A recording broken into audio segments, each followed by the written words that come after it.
Hello everyone, welcome back to Talks with Professor Reha. Today I would like to talk about the Incel community. Why? Well, on Twitter, it became known that one of the moderators for one of the bigger Incel forums, I don't remember which one, well, he wound up having sex, and is therefore leaving the Incel community that he was a moderator for to pursue this relationship in what one would assume is a healthy way. Obviously, lurking around on incel forums after starting a relationship is probably not healthy for the relationship, and congrats to this individual. However, this did cause a staggeringly awesome rift in the incel community. About half of them are glad for him and are wishing him the best. The other half are enraged and have brought out their torches and pitchforks. But why? Right, the incel community is theoretically a bunch of men who are involuntarily celibate, for whatever reason, and they get together and commiserate on whatever forums. So why would half the community be mad that this guy had sex, found a woman, and is pursuing a relationship? Well, it comes down to the fact that, quite honestly, incels are not celibate for the reasons they would have you believe.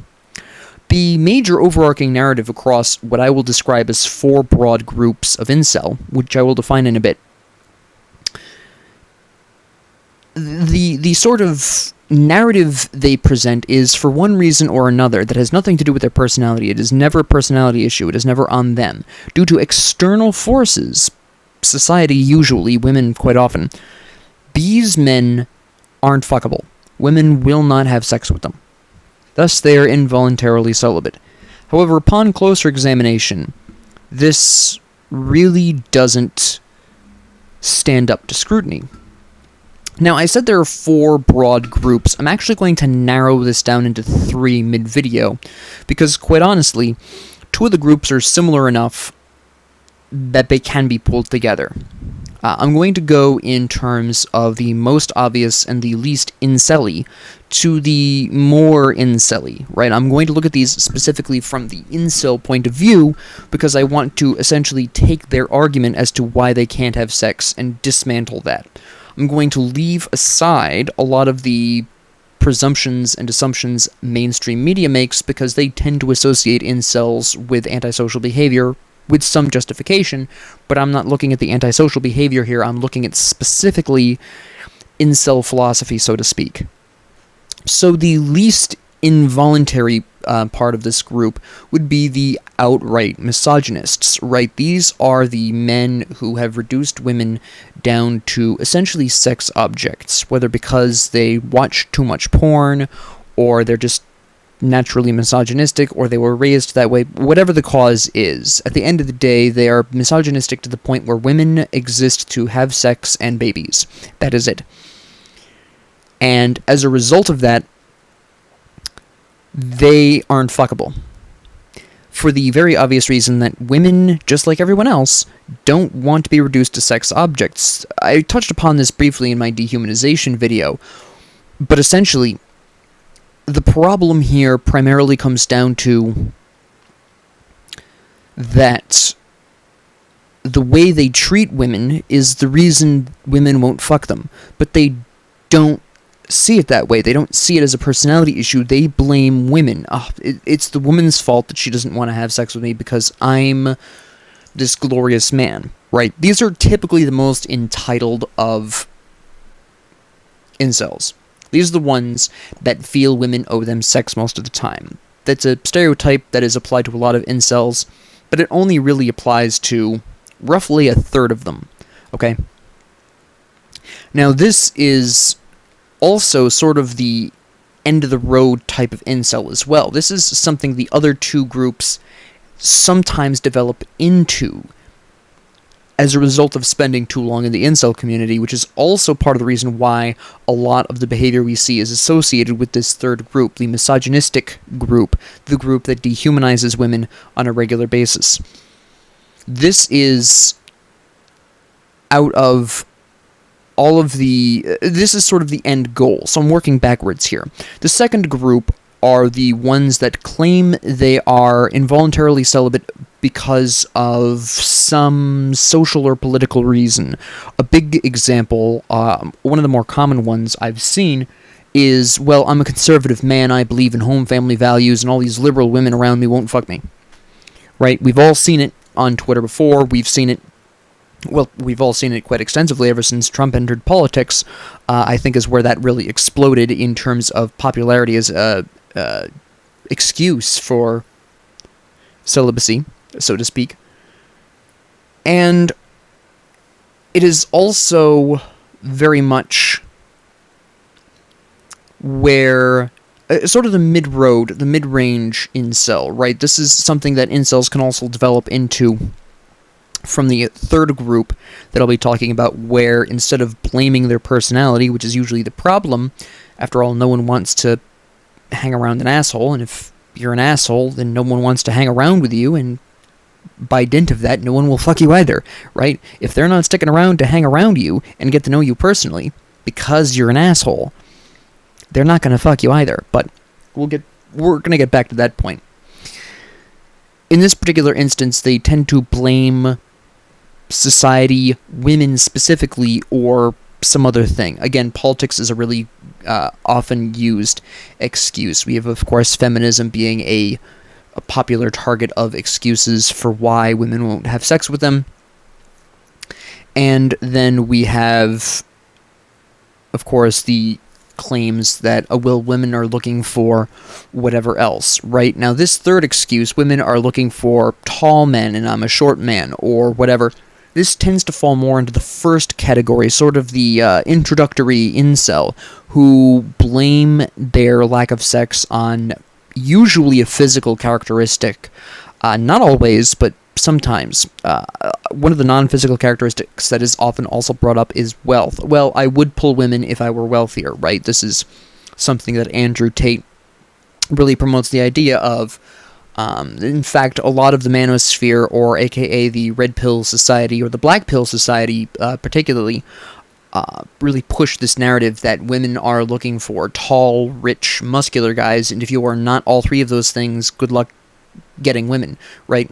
Basically. Of course, again, this particular argument falls apart fairly quickly. In fact, this argument falls apart just as quickly as the other two excuses, in that, first off, beauty is in the eye of the beholder, so claiming that some specific physical difference that you perceive as an imperfection might make you more attractive to specific women, if only you weren't an asshole.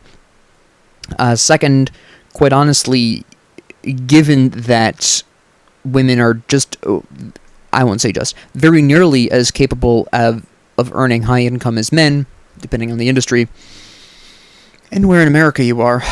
But anyways, you have, or where in the world you are specifically, women are just as likely to be able to financially support you or themselves, so the claim that it is your wealth that is somehow stopping them from having sex with you is, of course, something else that isn't going to hold up to scrutiny.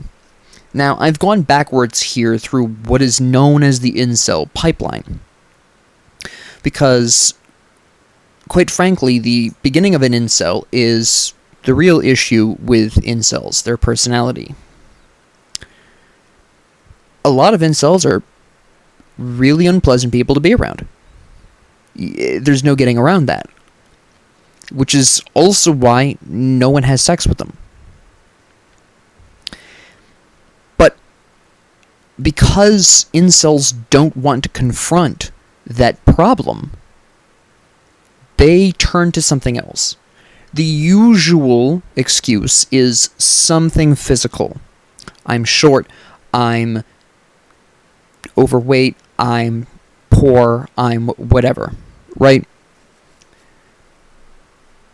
And this then opens up said incel to the pipeline. Once a would-be incel fails to recognize the problem as their personality more than anything else, suddenly they're opened up to the manosphere, the red pill, the black pill groups, etc., which funnel them down the incel pipeline to sell additional propaganda. And I have a couple of examples that I'm going to mention right off the top of my head here in a bit. But we start with blaming some perceived imperfection of themselves. Again, usually physical, sometimes money. The manosphere, as I'm going to just broadly term it right now, for the purposes of this video and for brevity and simplicity, the manosphere then basically claims, well, what you need to do is become a real man. You gotta work out so you're not overweight.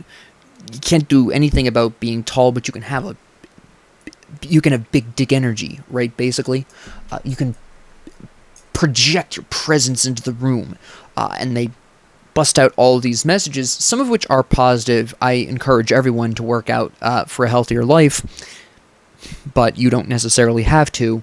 And to work out expressly for the purposes of attracting women is not the greatest motivation, but it works, I suppose. Anyways, back to the point.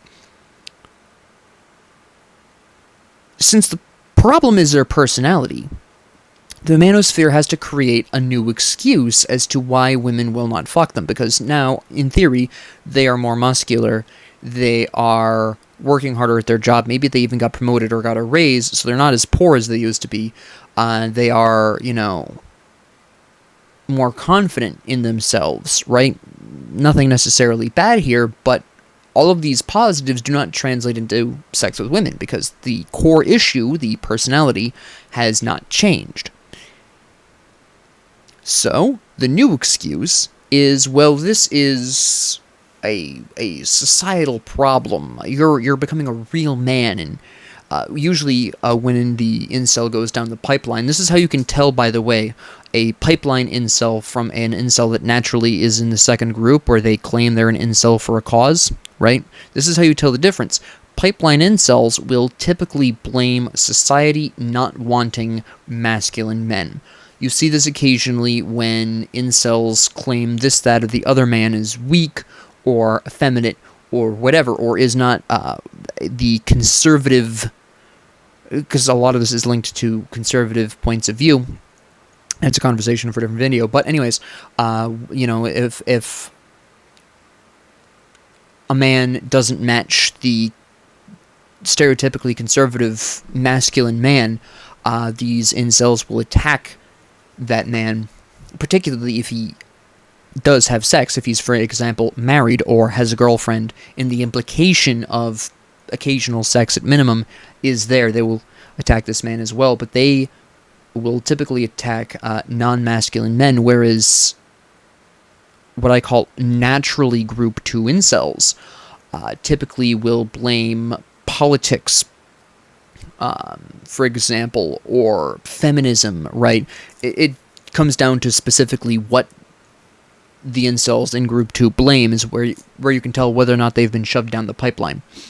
And then, of course, this naturally develops into misogyny because, it's, society wants men to be weak and women to be strong, when all women are supposed to do is have sex and babies. I can't stand it. And the pipeline incels naturally develop into group 3 incels, the stereotypical incel, the mimetic incel, so to speak. And with group 3, once they get there, it's impossible to tell the difference between a pipeline incel and a naturally group 3 incel that's just inherently misogynistic without having gone through the pipeline. It's impossible to tell because they say the same things at that particular point, but there are basically 2 different kinds of incels. The ones that naturally occur in these groups, and pipeline incels is what I call them. The ones that have gone through the meat grinder that is known as the manosphere and develop into women-hating incels, even if they weren't originally women-hating incels. At the end of it all, though, nothing really changes in terms of their sexual lives, and very often their romantic lives, because the core issue of them being abhorrent people to be around has not changed. And often, for pipeline incels specifically, a lot of the times they actually become even less tolerable in terms of being around, in terms of personality. They tend to be very abrasive, and as they go through the pipeline, they get more and more abrasive. They get more annoying. They're, even less fun to be around, etc. So at the end of the day, it comes down to that core problem not being solved, and lo and behold, they remain incels. Now, we come to the reason for the Civil War. Now that we've discussed these sort of broad incel groups, by this moderator, who, by being a moderator, basically acted as a poster boy for inceldom, no offense to the guy, getting sex and pursuing a relationship now, he really contradicts these narratives. All of them. Right? Whatever his particular group was that he used to be in, I don't know which one it would be in, but considering he did, in fact, manage to find someone who would be willing to start a relationship with him, I'm guessing he was either Group 1 or Group 2. Group 3s rarely recover.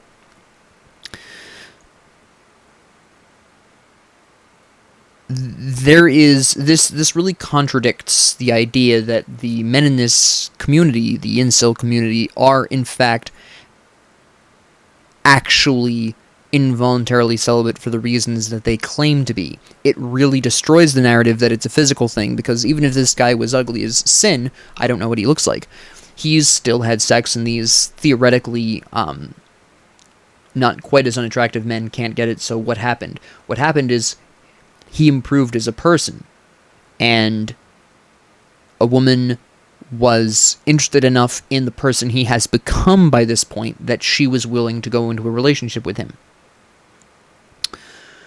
This also destroys the Group 2 narrative. So Group 1 narratives of physical or wealth problems, that's destroyed, right? Because this guy, I don't know what he looks like, and it doesn't matter. He has a girlfriend now.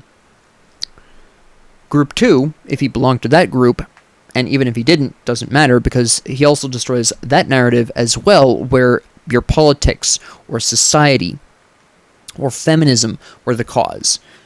His girlfriend may or may not be a feminist. She may or may not have the same or different politics than him. It doesn't matter. If they have different politics, then politics isn't the problem. If she has the same politics, say they're both conservative, it still doesn't matter, because it proves that not all women fall into the political spectrum that incels like to claim they do, which again defeats the argument that at the end of the day, these women are not fucking these men due to political or social reasons. This also counters the third group in that just women, yes, she's fucked him, but the fact that he is dropping the community he's apparently been in for quite some time, again, he was a moderator, so he's spent a decent amount of time in the community. Someone mentioned how long he'd been in the community. I think it was like a dozen years or something. I don't quite remember off the top of my head, but anyways, at the end of the day, she still had sex with this guy and is looking to pursue a consistent relationship, which means there's more to this than just sex, right? Which actually doesn't even wipes out the Group 3 argument of women are just sex objects and I deserve sex, and because I'm a manly man, I should have sex, right? It just decimates that narrative. So by this moderator getting a relationship, since it doesn't seem like just sex, it seems like an actual full-blown relationship, he is countering the majority, in fact, almost the totality of incel arguments as to why they don't get sex. Now, you might be wondering, well, why hasn't this happened before? It has, but this particular individual was, for at least 12 years, again, if my memory of how long he spent in the community is accurate, this is a man who for 12 years was involuntarily celibate because of whatever excuse he was coming up with, and now he's got a relationship, and that could only have come from improving as a person. Because again, the real issue here for all of these men is their personalities, how they treat others, more specifically women, but how they treat other people in general.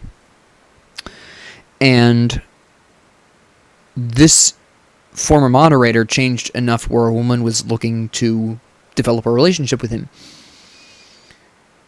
he was in the community for an extended period of time. He was a moderator for that community. He was a figurehead, because often moderators fulfill a leadership role in a community. One of the people you look up to in a given community, the moderators typically fulfill that role.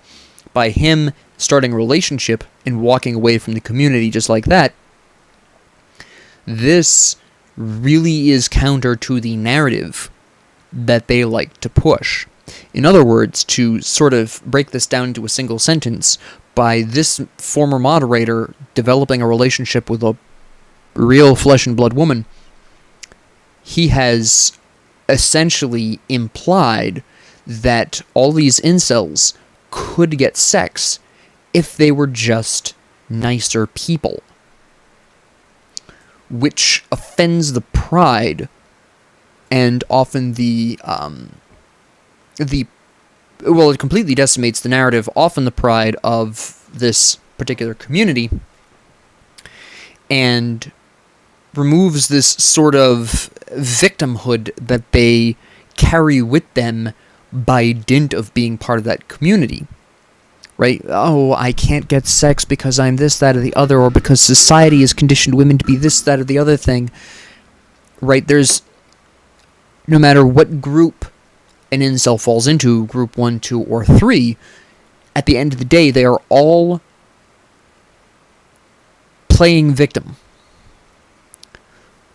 But they're not victims of anything but their own negative personalities.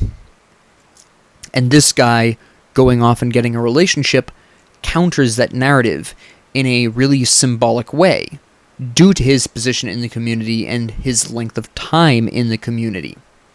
Alright? Now, the problem here, and the reason why it's become a civil war, is because there is a fourth group. I mentioned this earlier. There is a fourth group of actually involuntarily celibate people who are aware that it is their personality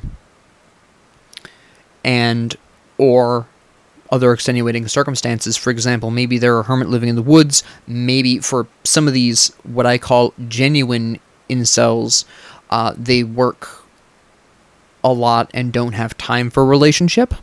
Also, something I've seen a lot from genuine incels. It's not that they haven't had sex in the past, nor do they necessarily crave sex. These are incels of the type that just haven't had sex in a while due to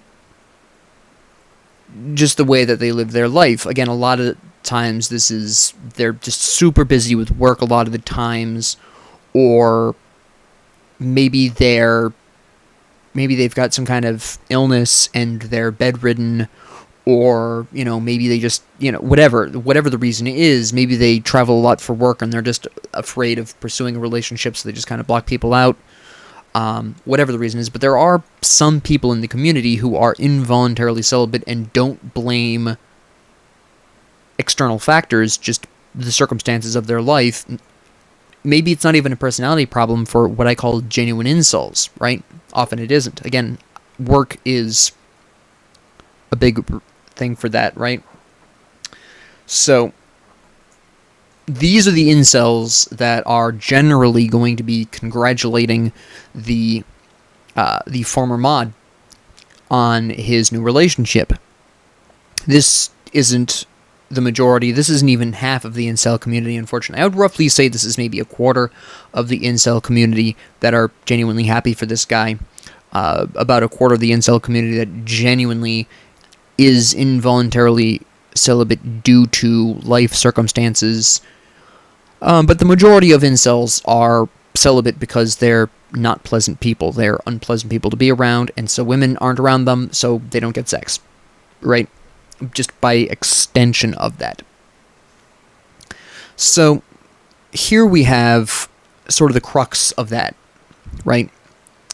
And this is really what's causing the outrage by the incel community, is this figurehead basically walking away from the whole thing and proving that their essentially propaganda is lies. And of course, there are a variety of people in the incel community who actively benefit off of people being incels. Again, a lot of these are people who sell manosphere content. There are also people like Sneeko, who Sneeko outright admitted that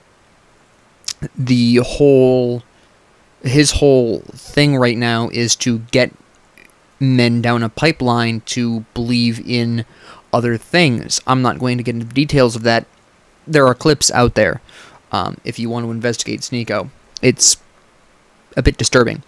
But at the end of the day, you've got people who benefit from that community in some way, who are basically leading the charge here. And then, of course, you've got the people who are offended on a personal level because it really decimates their narrative, is essentially what's going on here. So I just wanted to talk about that because I know a lot of people look at the whole incel civil war and they'll hit a couple of these points, but they're really not going to...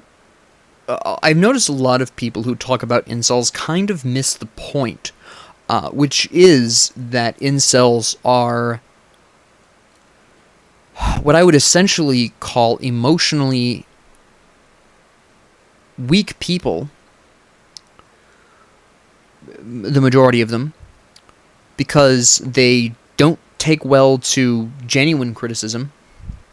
Again, their personality is the usual overwhelming issue of why they can't have sex. They tend to avoid taking blame for their own faults.